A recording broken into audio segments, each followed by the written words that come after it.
Había unha vez, os nenos escoitaban estas 3 palabras máxicas e corrían a buscar un oco preto da cadeira da avoa. Era a mellor contadora de historias. A máis rápida en chegar era sempre Pilar, que sendo a maior escollía o mellor sitio. Sentada á dereita da avoa podía seguir as palabras escritas no enorme libro marrón.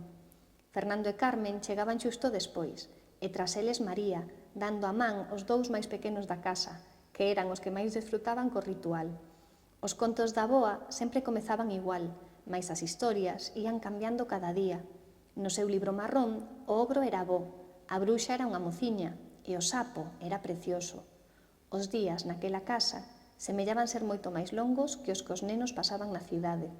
Non sabían se era porque o sol brillaba máis alí, se era polas vacacións ou se era polos contos da avoa. Ás veces os cadros representan historias reais, anécdotas ou lembranzas dos autores, pero ningunha destas posibilidades aparece nas cartelas que vemos ao seu lado no museo. Pero as escenas que vemos están ancoradas no tempo, son imaxes conxeladas. Polo tanto, cando as miramos ou miramos as súas reproduccións, é inevitable deixar voar a nosa imaginación e preguntarnos quen é esa xente, que fai, onde está. Así nos creamos ficcións ou relatos na nosa cabeza que parten da nosa imaginación, non teñen por que ser reais. E precisamente isto é o que vos pedimos nesta convocatoria de correspondencias, que a través de 3 distintos cadros do noso museo, vos imaginedes que está a pasar aí, creedes un relato, unha ficción.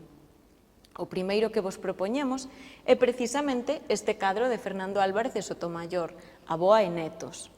Tamén vos propoñemos Cena, de Tino Grandío, que este pintor lugués pintou en 1973 e no que vemos 2 persoas en 2 extremos dunha mesa.